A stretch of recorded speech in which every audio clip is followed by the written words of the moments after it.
আজকে আমি আর একটা নতুন রেসিপি নিয়ে এসে গেছি, সেটা হলো সাজনার ফুল।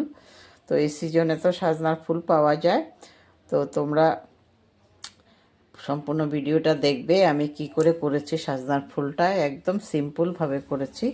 তোমরা ঘরে থাকা জিনিসগুলো দিয়ে হয়ে যাবে, আর সাজনার ফুল তো লাগবেই, আর মশলা একদম কিছুই লাগে না।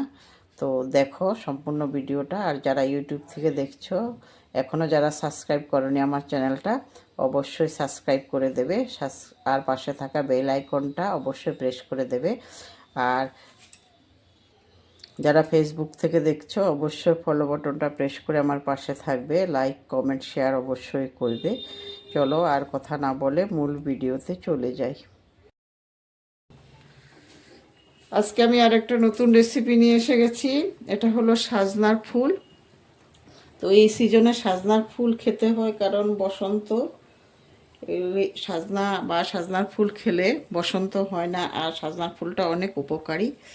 তো সাজনার ফুল আজকে তৈরি করব। তার জন্য আমি কিছু সাজনার ফুল এই যে বেছে নিয়ে তারপরে একটু গরম জল দিয়ে ধুয়ে নিতে হবে প্রথমে, কারণ এটার মধ্যে পোকা টোকা থাকতে পারে। গরম জল দিয়ে ধুয়ে নিলে এগুলো চলে যায়। তো ভালো করে ধুয়ে নিয়েছি। তো এখন আমি এগুলোকে কিভাবে করছি তোমরা দেখো। কড়াইতে তেল দিয়ে দিচ্ছি। তেল দিয়ে প্রথমে আমি পেঁয়াজ দিয়ে দিচ্ছি, পেঁয়াজ আর কাঁচা লঙ্কা। পেঁয়াজ কাঁচা লঙ্কার সাথে আমি এক লগে দিয়ে দেবো একটা ছোট আলু। আমি এই যে একদম সরু সরু করে কেটে নিয়েছি, এটা দিয়ে দেব। পেঁয়াজ কাঁচা লঙ্কা আর আলুগুলো একটু ভেজে নেব প্রথমে। তো তোমরা এইভাবে একবার করে খাও, দেখবে ভালো লাগে। আর এই সিজনে তো পাওয়া যায় সাজনার ফুলগুলো। আলুগুলো বেশি ভাজবো না, সামান্য ভাজবো, তারপরে আমি সাজনা ফুলগুলো দিয়ে দিতে পারবো। এখন আমি সাজনা ফুলগুলো দিয়ে দেব, কারণ আলু আর পেঁয়াজ ভাজা হয়ে গেছে, এর থেকে বেশি ভাজার দরকার নেই। তা আমি এখন সাজনা ফুলগুলো দিয়ে দিচ্ছি।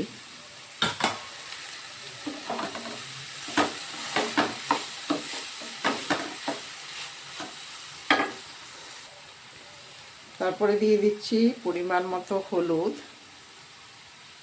নুন, একটু জিরে দিয়ে দিচ্ছি। এটা দিলেও ভালো লাগে, গন্ধটা ভালো লাগে।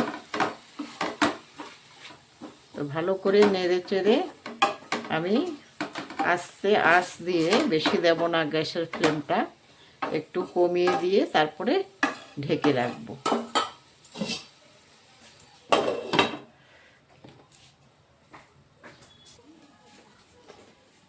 দেখছি এখন তুলে হয়ে গেছে, আর লাগবে না। এই যে দেখো, দেখেছো ভাপে হয়ে গেছে। এখন নিয়ে নেব একটা পাত্রের মধ্যে। আমি গ্যাসটা অফ করে দিচ্ছি। এই দেখো রেডি হয়ে গেছে। কত সুন্দর হয়েছে, কালারটাও খুব ভালো এসেছে। তো তোমরা এইভাবে একবার করে খাও, খুব ভালো লাগবে খেতে। আর গরম ভাতের লগে তো এটা খুব ভালো লাগে। আর সম্পূর্ণ ভিডিওটা দেখার জন্য অনেক অনেক ধন্যবাদ। আর আমারটা কেমন হয়েছে একটু কমেন্ট করে জানাবে।